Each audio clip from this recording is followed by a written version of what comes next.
Permitam-me reapresentá-los a Caterina Petri.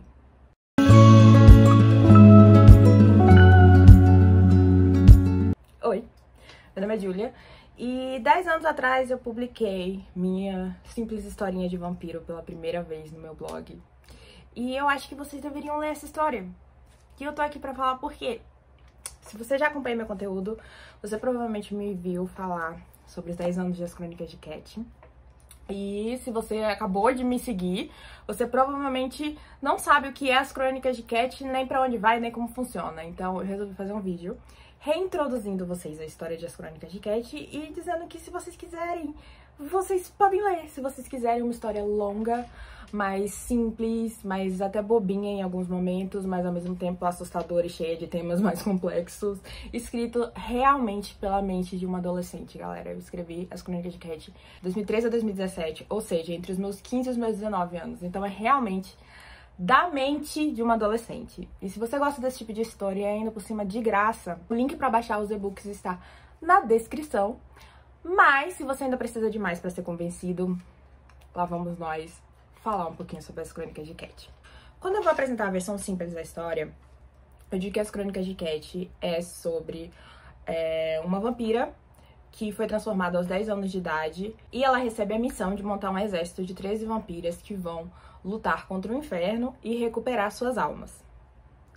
Essa é a versão simplificada. E aí eu falo que as 13 vampiras são jovens, na faixa etária entre 10 aos 19 anos, e acontece muita coisa e muitos traumas e muito impacto. Eu também falo normalmente que As Crônicas de Cat é altamente influenciado pelos trabalhos de Anne Rice, tanto nas crônicas vampirescas quanto nas Bruxas Mayfair, mas principalmente nas Bruxas Mayfair. E também é bastante inspirado em The Vampire Diaries, a série, não os livros, porque eu não li todos os livros, mas eu assisti a série quase toda. A versão mais complexa que eu vou te explicar é basicamente essa aqui. A Cat, ela é filha de Jocelyn Petri. A Jocelyn é uma pessoa extremamente egoísta, autocentrada e muito ambiciosa, e o foco dela desde o princípio era se tornar a bruxa mais poderosa do mundo. Ela queria muito a vida eterna, porém ela não queria ter que passar pela parte negativa de se tornar uma vampira. Ou seja, toda a questão do sangue, dos assassinatos, etc, etc. Então ela fez o que toda pessoa doida das ideias faria e resolveu ter uma filha e entrar em um acordo com o inferno. O inferno aqui é um inferno com I maiúsculo, que é como se fosse uma entidade que controla as almas das criaturas sombrias, incluindo os vampiros aqui. Mas existem outros tipos de demônios no universo de As Crônicas de Cat, outros tipos de criaturas do inferno no universo de As Crônicas de Cat. Mas aqui a gente foca nos vampiros. E basicamente a Jocelyn, ela conseguiu fazer um trato de que ela teria a filha, criaria a filha por 10 anos, sacrificaria a filha para o inferno, a filha se tornaria vampira e ela teria as vantagens da vida eterna sem precisar passar por essa questão de vampiro.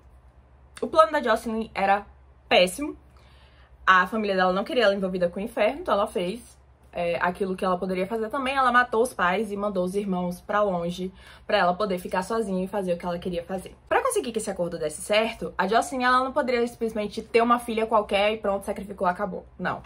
A filha dela tinha que ser uma espécie de arma para o inferno. Tinha que ser uma vampira de alto calibre, uma vampira extremamente inteligente, extremamente poderosa.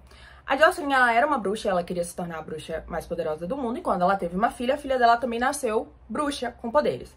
Então, durante os 10 anos da vida da Cat, a Cat, ela nasceu no dia 9 de setembro de 1834, quase 189 anos atrás. Quando a Jocelyn teve a Cat, ela, desde o princípio, treinou a filha em relação aos poderes. Ela leu diários de vampiros antigos, ela leu diários de bruxas antigas. Ela aprendeu diversas línguas desde que era pequenininha. Todos os dias da vida da Cat, basicamente, foram passados aprendendo para se tornar extremamente poderosa no 10º aniversário dela. No 6º aniversário da Cat, inclusive, o inferno mandou basicamente uma sombra pro quarto dela que ia ficar observando a Cat, treinando e testando a Cat e protegendo ela e garantindo que ela seria uma vampira muito poderosa. E a Cat, ela foi ensinada que os vampiros têm 3 mandamentos. Multiplique-se, destrua e mantenha-se longe. Basicamente, multiplique-se, crie outros vampiros. Destrua tudo que você puder destruir, porque os vampiros, eles são uma arma de destruição. E mantenha-se longe do inferno. Você é simplesmente lá uma arma, um soldado, você tem que se manter longe do inferno. Foi isso que ela aprendeu, e aí aos 10 anos de idade, exatamente aos 10 anos de idade, ela nasceu às 3 da manhã, e ela foi sacrificada às 3 da manhã, ela se tornou vampira. Também no universo das Crônicas de Cat existem 3 formas de se tornar vampiros.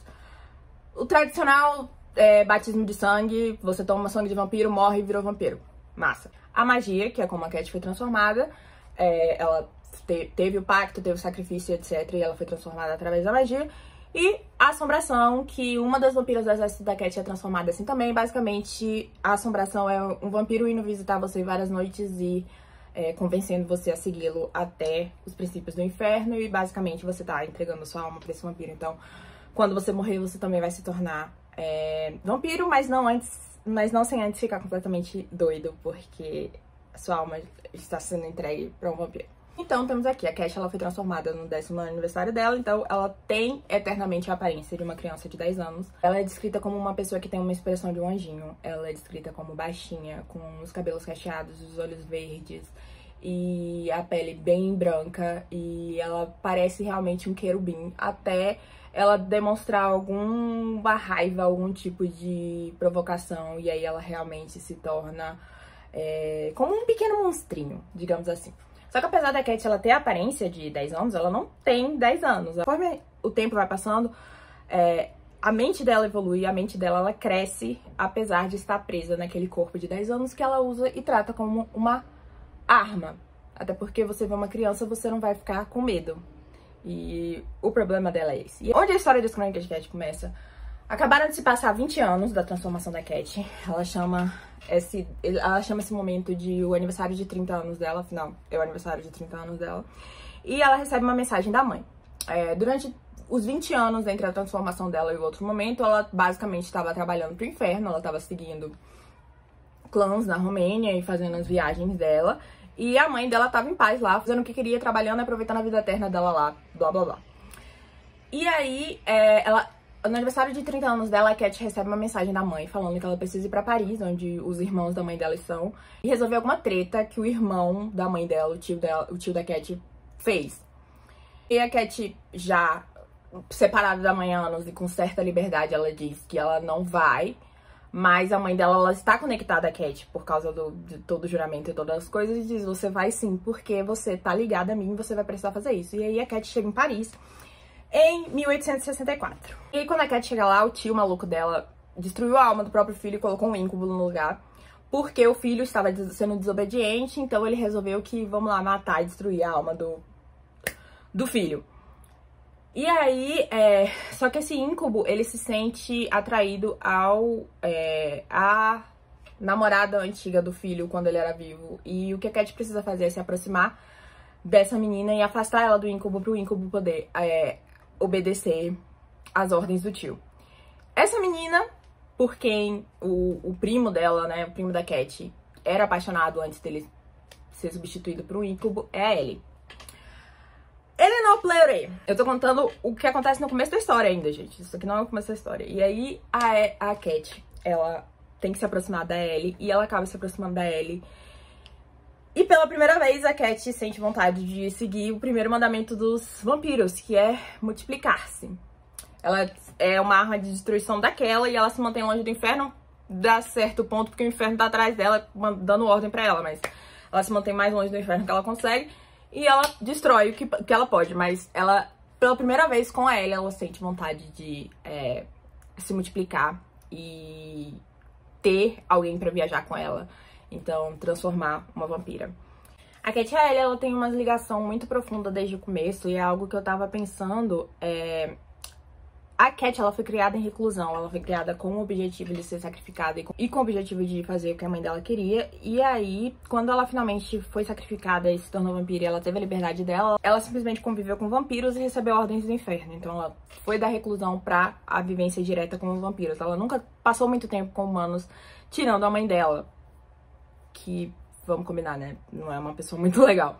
E aí ela finalmente conhece a Ellie. E a Ellie é uma pessoa protetora, ela é uma pessoa solitária, mas ela é uma pessoa protetora. E ela sente essa conexão, sente essa ligação. E a Cat sente essa vontade de simplesmente ir lá e transformar a Ellie. E ela transforma a Ellie.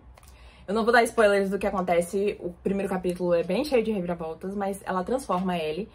E aí, a partir disso, ela resolve criar o próprio clã com vampiras que ela vai transformando. E ela toma muito cuidado com isso, ela não vai simplesmente nas primeiras pessoas, ela vai em pessoas com quem ela se sente verdadeiramente conectada. E aí, anos depois, enquanto a Cat tá viajando, ela acaba encontrando, junto com o clã dela, uma vampira que ela conheceu nas viagens anteriores. E aí, ao ver o clã dela sendo formado ali, ela acaba recebendo uma provocação, digamos assim, um teste, que fala justamente que se fosse da natureza dos vampiros não ter sentimentos e se manter longe do inferno e destruir tudo que eles podem ver, não seriam mandamentos. Porque os mandamentos, eles têm essa ideia de ir contra a natureza pra se comportar. Então, assim, qual é a real natureza dos vampiros? E basicamente é isso que a Cat, ela recebe a missão de descobrir. Qual é a natureza dos vampiros? Por que os vampiros funcionam como eles funcionam? Os vampiros têm alma? Porque ela sempre ouviu falar que os vampiros não têm alma, mas será que eles têm alma onde as almas deles estão? E aí, durante essa missão da Cat de ir encontrando e montando o clã dela e recebendo, ela acaba esbarrando numa profecia que diz justamente sobre o número sagrado e o número maldito. Então, ela precisa escolher um número sagrado, ela escolhe o número 7, o número maldito, o número 13. E ela precisa montar um clã que tem esses dois números e ir ao inferno e recuperar as almas dela. É basicamente isso que eu posso contar, eu não vou contar mais, mas vocês precisam ler. E é uma história realmente cheia de reviravoltas e cheia de pesos e discussões e conversas e metáforas e adolescente traumatizada, é o que mais tem. Não é um romance, mas tem aspectos de romance e é uma fantasia vampírica pra quem gosta de vampiros, para além da sua capacidade de serem românticos, mas para todos os mistérios vampirescos. As Crônicas de Cat está disponível completamente em posts lá no meu blog, ou você pode simplesmente baixar o arquivo em PDF da primeira fase, que é a Cat montando e construindo o clã dela, e a segunda fase, que é a guerra, o antes, o depois, o meio, o que acontece, e o final que fez as pessoas quererem me matar, porque é isso. E assim, eu defendo muito esse final, mas eu sei que é um final que nem todo mundo gosta. As Crônicas de Cat veio pra minha cabeça a partir de vários aspectos. Aos 15 anos eu era extremamente obcecada por literatura gótica. E depois que eu li Carmilla, em 2013, inclusive hoje é aniversário do autor de Carmilla, e eu escolhi a data de publicação por causa disso. E depois que eu li Carmilla em 2013, eu quis escrever uma vampira vitoriana nos dias de hoje, uma vampira com os aspectos vitorianos nos dias de hoje. E aí a Cat acabou aparecendo pela primeira vez em um conto lá no blog, e meses depois ela acabou tendo a chance de contar a própria história dela desde o começo e se tornar essa vampira que dominou minha vida e que me trouxe a oportunidade de entrar numa Bienal como autora pela primeira vez. E é isso, porque a Cat, ela começou com uma ideia simples: eu quero escrever uma vampira vitoriana, e ela acabou me dando a oportunidade de treinar minha escrita, de melhorar minha escrita, de fazer loucuras, de botar todos os meus pensamentos e meus sentimentos, de processar sentimentos, de passar por sentimentos de luto. Quando eu comecei a escrever as Crônicas de Cat, minha mãe ainda estava viva, eu acabei perdendo a minha mãe, e as Crônicas de Cat falam muito sobre esse relacionamento com mães, e o que falta e o que precisa, e todas essas conexões, e me ajudou realmente a crescer e a processar esses sentimentos, porque a gente tem as 13 vampiras de idades diferentes e fundos de imagens diferentes. Eu não sei o que seria da minha vida se eu não tivesse escrito as Crônicas de Cat. E apesar de ser uma história que, se eu fosse escrever hoje, eu escreveria de uma forma diferente, com uma linguagem diferente, com uma forma de processar diferente, eu sei que eu tenho muito orgulho dela no tempo e espaço que ela foi escrita, porque você com 15 anos escrever uma história dessas, e são mais de 300 mil palavras e mais de 500 páginas de puras loucuras e fantasia e terror e loucuras simples. E é isso, nessa comemoração de 10 anos eu também vou fazer uma aula de escrita criativa temática e um post lá no blog, fiquem de olho, e tem sorteio rolando no Instagram, pra quem quiser acompanhar. O resultado sai no aniversário da Cat no dia 9/9. Todos os links que você precisa pra baixar, pra participar do sorteio e pra fazer o que você quiser estão na descrição. Um beijo e até o próximo vídeo.